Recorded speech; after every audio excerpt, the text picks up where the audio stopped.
Chapter 19. Meet Teddy Finsworth, an old schoolfellow. We have a pleasant and quiet dinner at his uncle's, marred only by a few awkward mistakes on my part respecting Mr. Finsworth's pictures. A discussion on dreams.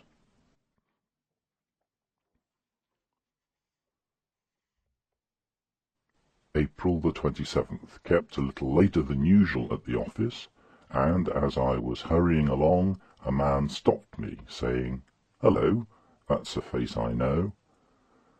I replied politely, "Very likely. Lots of people know me, although I may not know them." He replied, "But you know me, Teddy Finsworth." So it was. He was at the same school with me. I had not seen him for years and years. No wonder I did not know him. At school he was at least a head taller than I was. Now I am at least a head taller than he is, and he has a thick beard, almost grey. He insisted on my having a glass of wine, a thing I never do, and told me he lived at Middlesbrough, where he was deputy town clerk, a position which was as high as the town clerk of London, in fact higher. He added that he was staying for a few days in London with his uncle, Mr. Edgar Paul Finsworth, of Finsworth and Pultwell. He said he was sure his uncle would be only too pleased to see me, and he had a nice house, Watney Lodge, only a few minutes' walk from Muswell Hill Station. I gave him our address, and we parted. In the evening, to my surprise, he called with a very nice letter from Mr. Finsworth, saying if we, including Carrie, would dine with them tomorrow, Sunday, at 2 o'clock, he would be delighted. Carrie did not like to go, but Teddy Finsworth pressed us so much we consented. Carrie sent Sarah round to the butcher's and countermanded our half-leg of mutton, which we had ordered for tomorrow. April the 28th, Sunday. We found Watney Lodge farther off than we anticipated, and only arrived as the clock struck 2, both feeling hot and uncomfortable.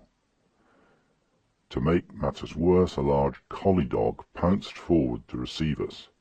He barked loudly and jumped up at Carrie, covering her light skirt, which she was wearing for the first time, with mud. Teddy Finsworth came out and drove the dog off and apologized. We were shown into the drawing-room, which was beautifully decorated. It was full of knick-knacks, and some plates hung up on the wall. There were several little wooden milk-stools with paintings on them, also a white wooden banjo, painted by one of Mr. Paul Finsworth's nieces, a cousin of Teddy's. Mr. Paul Finsworth seemed a quiet and distinguished-looking elderly gentleman, and was most gallant to Carrie. There were a great many water-colours hanging on the walls, mostly different views of India, which were very bright. Mr. Finsworth said they were painted by simps, and added that he was no judge of pictures himself, but had been informed on good authority that they were worth some hundreds of pounds, although he had only paid a few shillings apiece for them, frames included, at a sale in the neighbourhood. There was also a large picture in a very handsome frame, done in coloured crayons. It looked like a religious subject.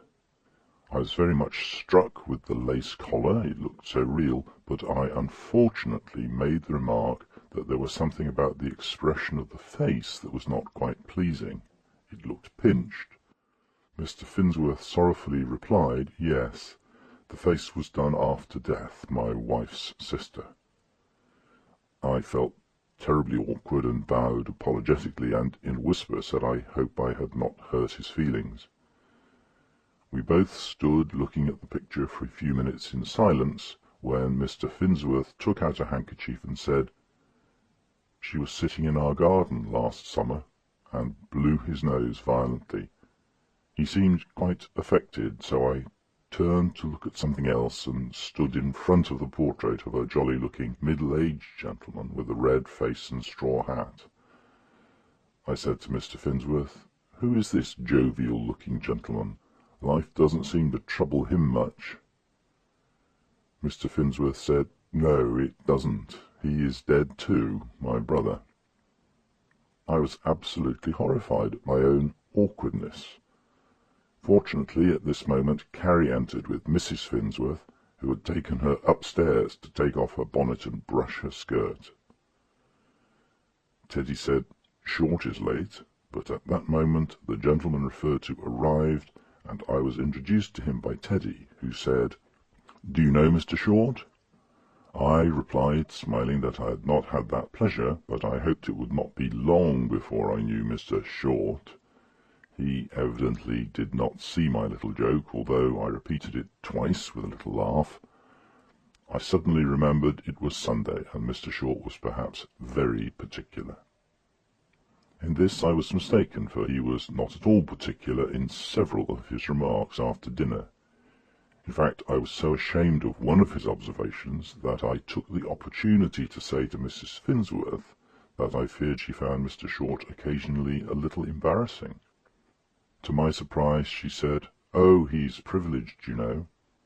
I did not know, as a matter of fact, and so I bowed apologetically. I failed to see why Mr. Short should be privileged. Another thing that annoyed me at dinner was that the collie dog which jumped up at Carrie was allowed to remain under the dining-room table. It kept growling and snapping at my boots every time I moved my foot. Feeling nervous, rather, I spoke to Mrs. Finsworth about the animal, and she remarked, "It's only his play." She jumped up and let in a frightfully ugly-looking spaniel called Bibbs, which had been scratching at the door. This dog also seemed to take a fancy to my boots, and I discovered afterwards that it had licked off every bit of blacking from them. I was positively ashamed of being seen in them. Mrs. Finsworth, who I must say is not much of a Job's comforter, said, "Oh, we're used to Bibbs doing that to our visitors." Mr. Finsworth had up some fine port, although I question whether it is a good thing to take on the top of beer. It made me feel a little sleepy, which had the effect of inducing Mr. Short to become privileged to rather an alarming extent. It being cold even for April, there was a fire in the drawing-room. We sat around in easy chairs, and Teddy and I waxed rather eloquent over the old school days, which had the effect of sending all the others to sleep. I was delighted, as far as Mr. Short was concerned, that it did have that effect on him. We stayed till 4, and the walk home was remarkable only for the fact that several fools giggled at the unpolished state of my boots. Polished them myself when I got home. Went to church in the evening and could scarcely keep awake. I will not take port on the top of beer again.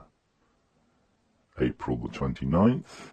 I'm getting quite accustomed to being snubbed by Lupin, and I do not mind being sat upon by Carrie, because I think she has a certain amount of right to do so. But I do think it hard to be at once snubbed by wife, son, and both my guests. Gowing and Cummings had dropped in during the evening, and I suddenly remembered an extraordinary dream I had a few nights ago, and I thought I would tell them about it. I dreamt I saw some huge blocks of ice in a shop, with a bright glare behind them. I walked into the shop, and the heat was overpowering. I found the blocks of ice were on fire. The whole thing was so real and yet so supernatural, I woke up in a cold perspiration. Lupin, in a most contemptuous manner, said, "What utter rot!" Before I could reply, Gowing said there was nothing so completely uninteresting as other people's dreams. I appealed to Cummings, but he said he was bound to agree with the others, and my dream was especially nonsensical. I said it seemed so real to me. Gowing replied, "Yes, to you, perhaps, but not to us," whereupon they all roared. Carrie, who had hitherto been quiet, said, "He tells me his stupid dreams every morning nearly." I replied, "Very well, dear, I promise you I will never tell you or anybody else another dream of mine the longest day I live." Lupin said, "Hear, hear," and helped himself to another glass of beer. The subject was fortunately changed, and Cummings read a most interesting article on the superiority of the bicycle to the horse. End of chapter.